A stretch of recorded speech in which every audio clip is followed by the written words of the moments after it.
Hello students, myself lecturer Deepak Mittal, welcome all of you on my YouTube channel।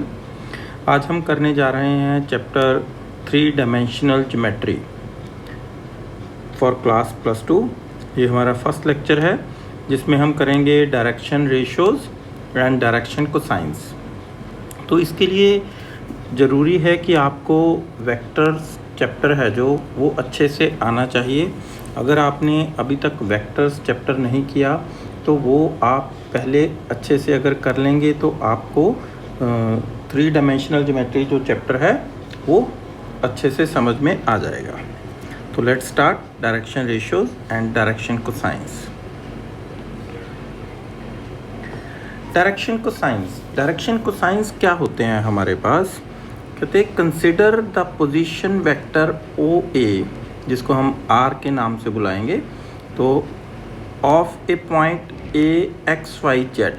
ए हमने एक variable point लिया है क्योंकि XYZ coordinates हैं, तो ये वेरिएबल कोऑर्डिनेट्स हैं। और जब पॉइंट वेरिएबल होता है तो उसका पोजीशन वेक्टर भी नॉर्मली हम R से डिनोट करते हैं। तो A एक पॉइंट है हमारे पास प्लेन में, OA उसका पोजीशन वेक्टर है। ठीक है, तो जो पोजीशन वेक्टर है OA वो मान लो कि x एक्सिस, y एक्सिस और z एक्सिस के साथ अल्फ़ा बीटा गामा एंगल्स बनाता है। The angles alpha beta gamma made by the vector with positive directions of x axis, y axis and z axis respectively. तो ये जो angles आते हैं अल्फ़ा बीटा गामा, इन angles को हम बोलते हैं डायरेक्शन एंगल्स। तो जैसे आप इस डायग्राम को देखिए, तो ये हमारे पास ओरिजिन है, ये x एक्सिस की पॉजिटिव डायरेक्शन है, ये y एक्सिस की पॉजिटिव डायरेक्शन है, ये z एक्सिस की पॉजिटिव डायरेक्शन है। तो ये हमने A एक पॉइंट लिया x y z, O को हमने A से ज्वाइन कर दिया। तो ये A पॉइंट है, ये मतलब x z प्लेन में नहीं है। ये देखने में लगता है क्योंकि ये जो हमारी स्क्रीन है ये 2 डायमेंशनल है, बट जो A पॉइंट है वो आप देखोगे तो ये एक्स जेड प्लेन में नहीं आता। ओके, तो A पॉइंट है जो वो एक्स एक्सिस के साथ एंगल बना रहा है, ये वाला एंगल है जो अल्फ़ा है। Y एक्सिस के साथ जो A का एंगल बनता है ये वाला एंगल, ये बीटा है। और Z एक्सिस के साथ ये वाला जो एंगल है ये है गामा। तो इन एंगल्स को तो हम बोलते हैं डायरेक्शन एंगल्स। और अगर इन एंगल्स के साथ हम कोसाइन वैल्यू ले लेते हैं, कोसाइन या शॉर्ट में आप कॉस बोल सकते हो, तो जो cos alpha, cos beta, cos gamma बनता है उसको हम बोलते हैं डायरेक्शन कोसाइंस। ठीक है, क्योंकि alpha beta gamma direction angles हैं और उनके साथ में हमने कोसाइन वैल्यू लिया है, तो उसको हम बोलते हैं डायरेक्शन कोसाइंस। तो इसको हम डिनोट करते हैं LMN से। L कॉस अल्फ़ा है, M कॉस बीटा है, N कॉस गामा है। ये स्टैंडर्ड नोटेशंस हैं। और क्योंकि हमारे पास जैसे अभी ऊपर हमने पॉइंट लिखा है, तो पॉइंट हमें पता है कि हम राउंड ब्रैकेट से डिनोट करते हैं। तो अगर LMN को भी हम राउंड ब्रैकेट से डिनोट करते तो कन्फ्यूज़न हो जाता कि ये पॉइंट है या डायरेक्शन कोसाइंस है। तो इसके लिए हम ये सिंबल यूज़ करते हैं। तो हमें पता है जहाँ पर भी राउंड ब्रैकेट है वो एक पॉइंट के कोऑर्डिनेट्स हैं, और यहाँ पर अगर राउंड ब्रैकेट नहीं है तो वो क्या है हमारे पास? Direction cosines. ओके, तो आगे वो डायरेक्शन रेशियोज़ के लिए भी सेम साइन यूज़ करेंगे। हम पढ़ते हैं डायरेक्शन रेशियोज़ होते क्या हैं। तो नेक्स्ट है हमारे पास डायरेक्शन रेशियोज़। डायग्राम सेम है हमारे पास, वही डायग्राम है, क्योंकि इस डायग्राम के बिना आपको समझ नहीं आएगा, इसलिए उसी डायग्राम को वापस इस पेज पे रिपीट बनाया हमने। तो अब डायरेक्शन रेशियोज़ को समझे हम। तो जो A पॉइंट था हमारे पास, ठीक है, तो A पॉइंट क्या था? एक्स एक्सिस के साथ अल्फ़ा एंगल था, Y के साथ क्या था उसका एंगल? बीटा, और Z के साथ था गामा, वो हमें पता है। तो A पॉइंट से हमने एक्स एक्सिस के ऊपर परपेंडिकुलर ड्रॉ कर दिया, ये हमने परपेंडिकुलर ड्रॉ कर दिया, ये 90 का एंगल है। तो जो ट्रायंगल बनी हमारे पास OAP, तो ये ट्रायंगल क्या होगी? ये राइट एंगल ट्रायंगल बन गई। और राइट एंगल ट्रायंगल में ये जो एंगल है ये अल्फ़ा है। तो कॉस अल्फ़ा क्या होता है? कॉस अल्फ़ा होता है बेस अपॉन हाइपोटेन्यूज। तो बेस हमारा है x, हाइपोटेन्यूज हमारा है OA जो कि R मैग्नीट्यूड से भी आप उसको डिनोट कर सकते हो या फिर उसको सिंपल R से लिख सकते हो। तो कॉस अल्फ़ा क्या आएगा, OP अपॉन OA। OP की वैल्यू है x, OA की वैल्यू है R। कॉस अल्फ़ा को हम क्या लिख सकते हैं, L। तो इसका मतलब L क्या आ गया हमारा, x अपॉन R आ गया। सिमिलरली हमने A पॉइंट से y एक्सिस के ऊपर एक परपेंडिकुलर ड्रॉ किया। अब ये एंगल 90 डिग्री है। देखने में 3D की यही प्रॉब्लम रहती है कि आप इसको इमेजिनेशन चाहिए आपकी। तो A पॉइंट से अगर आप, जैसे हमने x एक्सिस पे परपेंडिकुलर ड्रॉ किया है, P पॉइंट आया है, तो ऐसे ही अगर हम A से y एक्सिस के ऊपर परपेंडिकुलर ड्रॉ करेंगे तो फुट ऑफ परपेंडिकुलर हमने मान लिया Q। तो जो ट्रायंगल बनी, ऐसे एक ट्रायंगल बन गई हमारे पास ये वाली। तो एक्चुअल में ये 90 डिग्री का एंगल है, ये हाइपोटेन्यूज है आपका। ओके, तो ये एंगल कौन सा है, ये है बीटा। तो कॉस बीटा क्या आएगा, ये बेस हो जाएगा हमारा, बेस अपॉन हाइपोटेन्यूज। बेस क्या बनेगा, बेस है हमारा OQ और हाइपोटेन्यूज तो सेम ही रहेगा OA। तो OQ की वैल्यू है y और OA की वैल्यू है R और कॉस बीटा की वैल्यू है M।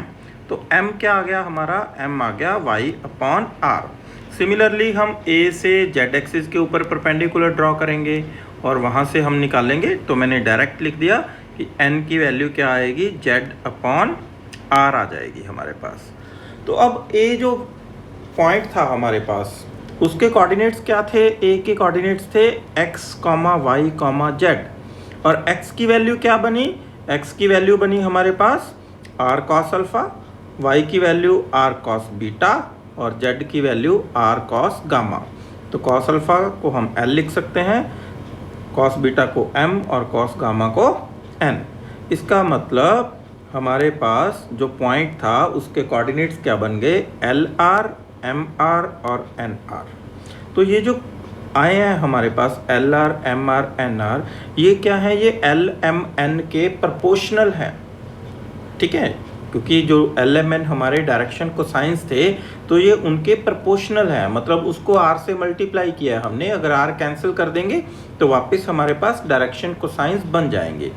तो ये जो LR, MR, NR हैं हमारे पास, इनको हम बोलते हैं डायरेक्शन रेशियोज। ओके, तो ये क्या है, R जो वेक्टर था हमारा, OA भी बोल सकते हो, उसके डायरेक्शन रेशियोज हैं। डायरेक्शन कोसाइंस को हम डिनोट करते थे L, M, N से, और रेशियोज को हम डिनोट करते हैं A, B और C से। तो साइन इनके लिए भी सेम यूज़ करते हैं और कोसाइंस के लिए। तो फिर हमें पता कैसे चलता है कि जो हमें दिए हुए हैं वो रेशियोज हैं या कोसाइंस हैं। तो उसके लिए एक रिलेशन चेक करते हैं हम, relation between the direction cosines of a line, कि डायरेक्शन कोसाइंस हैं जो, उनके बीच में क्या रिलेशन है। तो फ्रॉम द लास्ट डायग्राम, तो अभी इस पेज पे हमने वापस उस डायग्राम को नहीं बनाया, तो अभी आप कॉपी पे बना के रख लीजिए उस डायग्राम को वापस, पिछला पेज देखकर। तो अब उसको समझिए। तो A के कोऑर्डिनेट्स क्या थे, A के कोऑर्डिनेट्स थे x, y, z। तो जो OA वेक्टर था हमारा R वेक्टर, तो वो क्या बनता, xi plus yj plus zk। क्योंकि x, y, z कोऑर्डिनेट्स होते हैं तो पोजीशन वेक्टर क्या बनता है, xi, yj, zk। और उस वेक्टर का मैग्नीट्यूड क्या आएगा, R किसके इक्वल आएगा, x square plus Y square plus Z square का अंडर रूट। ये हमने सारा वेक्टर चैप्टर में पढ़ा हुआ है। अभी हमने डिराइव किया था, x क्या बना था हमारा LR, y MR और z क्या बना था NR, जो कि हमने लास्ट पेज पे अभी देखा है कि x की वैल्यू क्या बनी है हमारे पास, x की वैल्यू LR, y की वैल्यू MR और z की वैल्यू NR।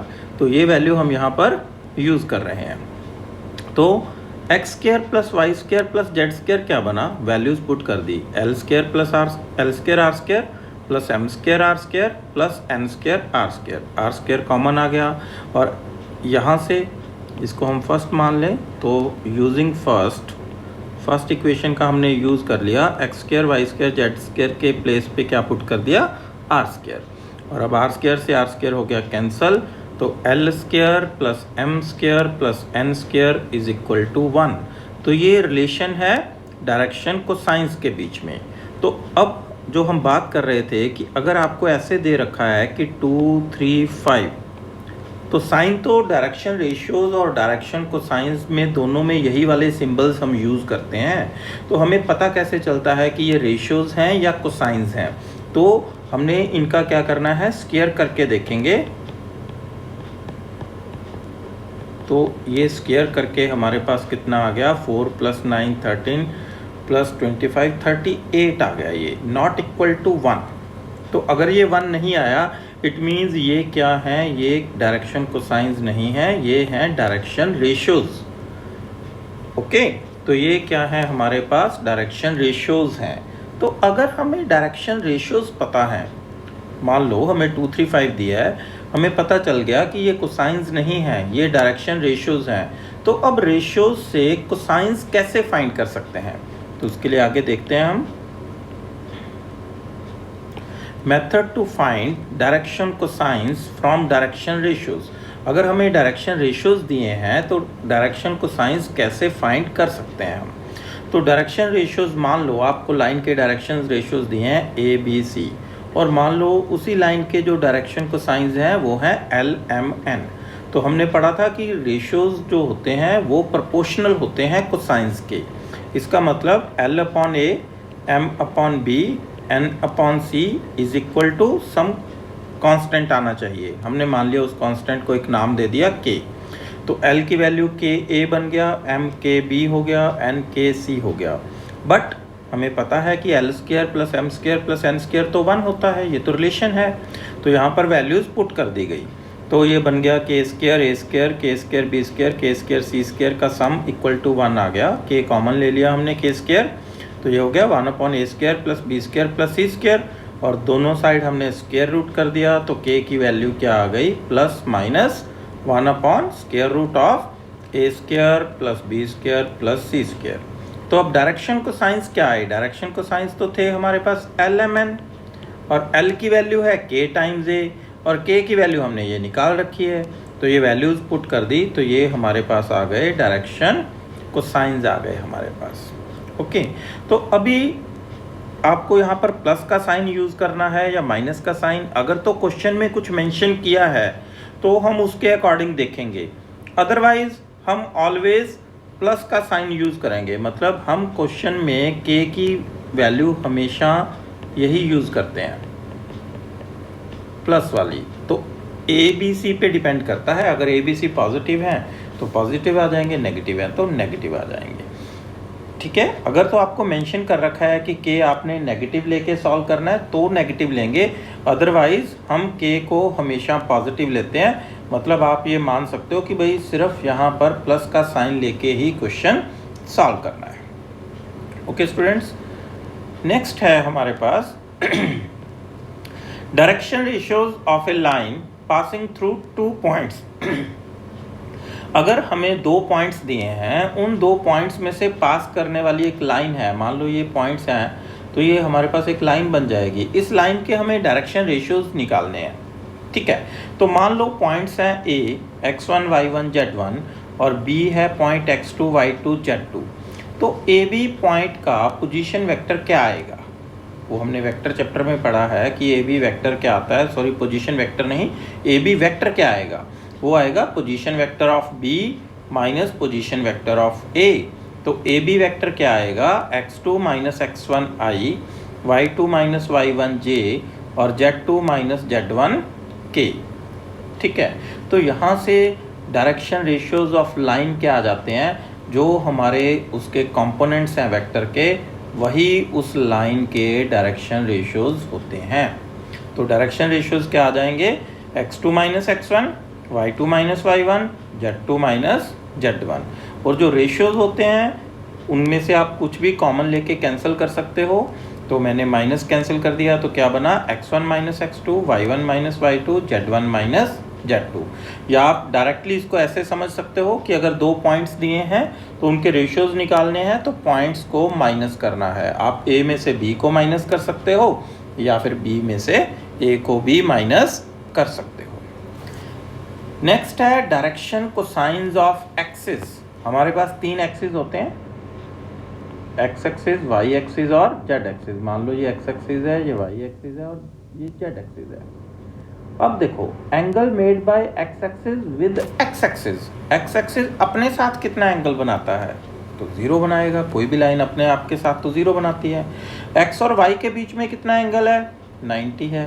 एक्स और जेड के बीच में वो भी 90 है। तो डायरेक्शन कोसाइंस क्या होते हैं, जब एंगल पता है सबके साथ कॉस ले लो, तो cos 0 cos 90 cos 90। अब cos 0 की वैल्यू 1 होती है, cos 90 की 0 और cos 90 की 0। तो x एक्सिस के डायरेक्शन रेशियोज क्या आ गए हमारे पास, वो आ गए 1, 0, 0। सिमिलरली अगर y एक्सिस के निकालेंगे तो वो 0, 1, 0 आएंगे, और z एक्सिस के आप फाइंड करोगे तो वो आएंगे हमारे पास 0, 0, 1। तो इसका हमें यूज़ करना है क्वेश्चंस में। तो 3 इम्पॉर्टेंट रिजल्ट्स हैं हमारे पास डायरेक्शन रेशियोज़ को लेके। तो हमने डायरेक्शन रेशियोज़ को हम वेक्टर्स के हेल्प से समझेंगे।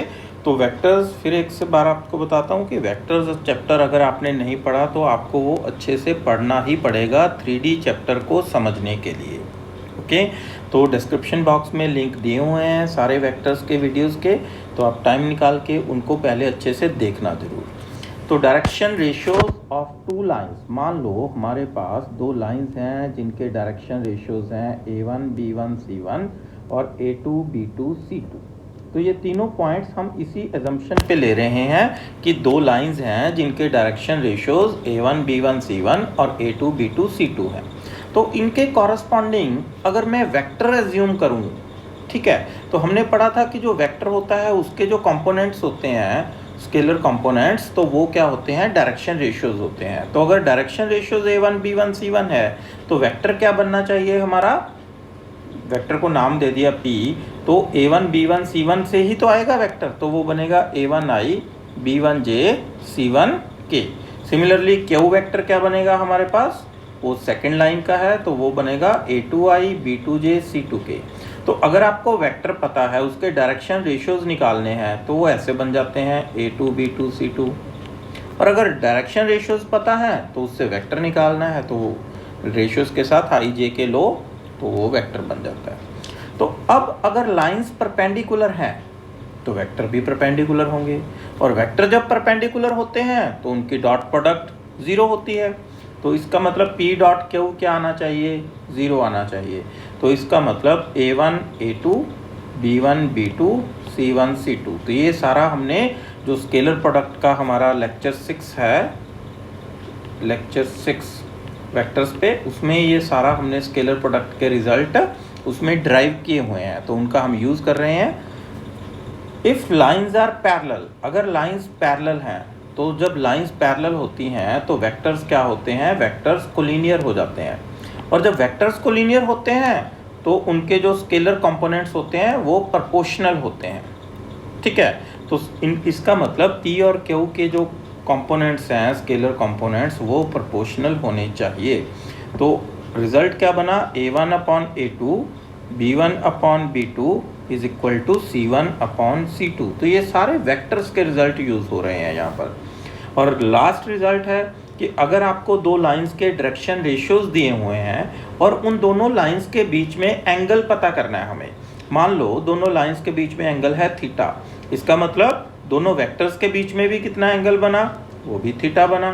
और जब 2 वेक्टर्स के बीच में एंगल पता होता है हमें थीटा, तो हम कॉस थीटा कैसे निकालते हैं, डॉट प्रोडक्ट में ही हमने रिजल्ट पढ़ा था कि वैसे भी हमें पता है कि P डॉट Q क्या होता है, magnitude P magnitude Q cos theta होता है। तो कॉस थीटा क्या बना, P dot Q divided by magnitude of P magnitude of Q। तो P डॉट Q क्या आया हमारे पास, A1 A2 B1 B2 C1 C2, और डिवाइड कर दिया हमने मैग्नीट्यूड से, तो ये आ गया एंगल निकालने का फॉर्मूला। तो ये तीनों ही जो रिजल्ट्स हैं इसके ऊपर बहुत सारे क्वेश्चंस आएंगे आपको, ठीक है स्टूडेंट्स। तो अभी आप देखो हम करने जा रहे हैं एक्सरसाइज 11.1 NCERT +2 क्लास के लिए, ठीक है। तो ये एक्सरसाइज हम पूरी सॉल्व करेंगे।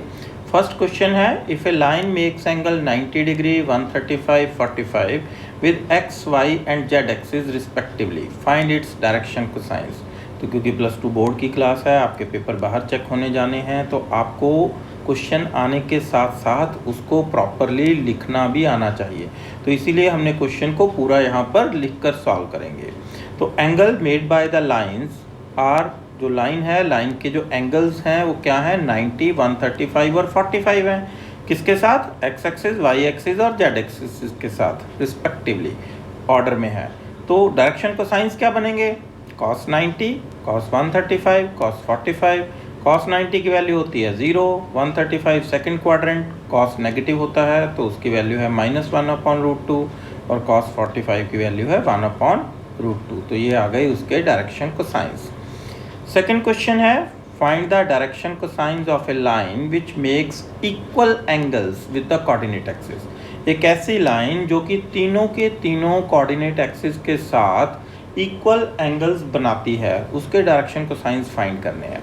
तो मान लो जो लाइन है हमारी वो तीनों के साथ ही अल्फ़ा अल्फ़ा अल्फ़ा एंगल बनाती है, तीनों के साथ, एक्स एक्सिस के साथ भी, वाई के साथ भी और जेड के साथ भी।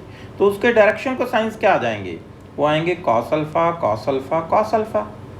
ओके, तो हमें पता है कि जो डायरेक्शन कोसाइंस होते हैं उनके स्केयर्स का सम 1 आता है, l square plus m square plus n square क्या आता है, 1 आता है। ये हमने पढ़ा हुआ है result.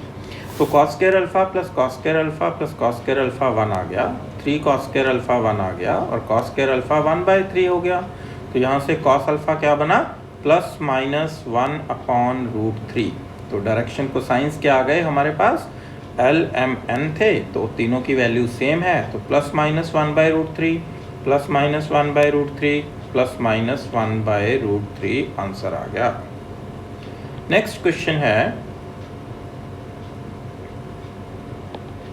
If a line has the direction ratios what are its direction cosines. तो हमने ये मेथड पढ़ा था कि डायरेक्शन रेशियोज को डायरेक्शन कोसाइंस के साथ डायरेक्शन कोसाइंस में कन्वर्ट कैसे करते हैं।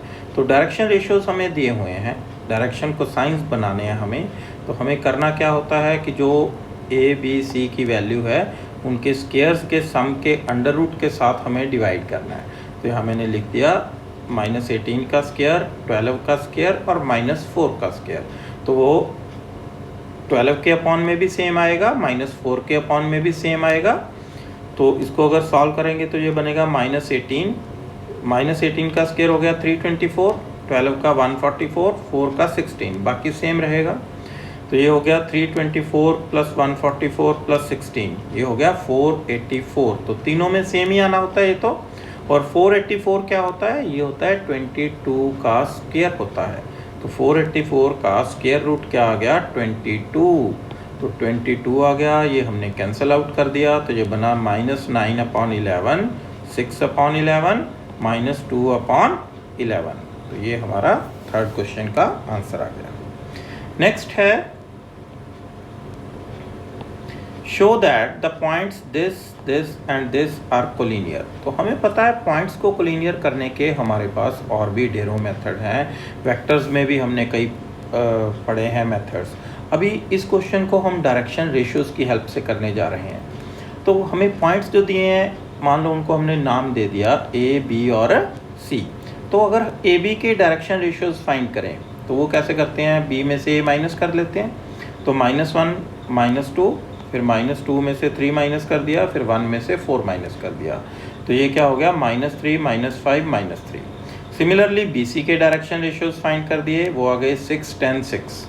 तो अब हमें पता है कि दो लाइंस कोलिनियर कब होती हैं, जब उनके डायरेक्शन रेशियोज़ प्रोपोर्शनल होते हैं। तो हम इनकी प्रोपोर्शनैलिटी चेक करते हैं। तो -3/6 -5/10 -3/6 जो कि -1/2 -1/2 -1/2 है। इसका मतलब ये जो डायरेक्शन रेशियोज़ आ गए वो प्रोपोर्शनल हो गए। तो ये जो लाइंस हैं ए बी और बी सी या तो ये पैरेलल होंगी या कोलिनियर होंगी, बट बी उनमें कॉमन पॉइंट है। तो जब पॉइंट कॉमन है तो वो लाइंस पैरेलल तो हो नहीं सकती, क्योंकि पैरेलल लाइंस में कोई भी कॉमन पॉइंट नहीं होता। इसका मतलब ए बी और बी सी क्या होने चाहिए, कोलिनियर, एक ही लाइन में आने चाहिए। ये ए बी है तो बी से सी ऐसे यहीं से जाएगा। इसका मतलब ए बी सी पॉइंट्स क्या हो गए, कोलिनियर हो गए।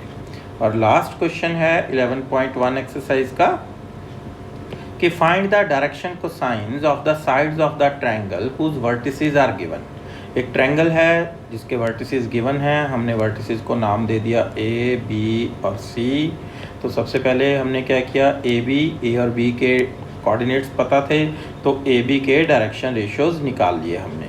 बी में से ए को माइनस कर दिया तो ये -4 और 6 आ गए। इसको 2 से डिवाइड कर दिया क्योंकि रेशियोज में कुछ भी कॉमन है आप कैंसिल आउट कर सकते हो। तो ये बन गया -2 3। और हमें फाइंड करने थे डायरेक्शन कोसाइंस, तो इसको इसके मैग्नीट्यूड से हमने डिवाइड कर दिया तो ये आ गए हमारे पास ए बी के डायरेक्शन कोसाइंस। सिमिलरली आप बी सी के और ए सी के डायरेक्शन कोसाइंस खुद से निकाल सकते हो। अगर आपको वीडियो अच्छा लगा तो आप शेयर कर दीजिए और अगर कोई डाउट है तो कमेंट सेक्शन में जाके कमेंट कर सकते हैं। आगे आने वाले वीडियोस देखने के लिए चैनल को सब्सक्राइब कर दीजिए। Thank you all.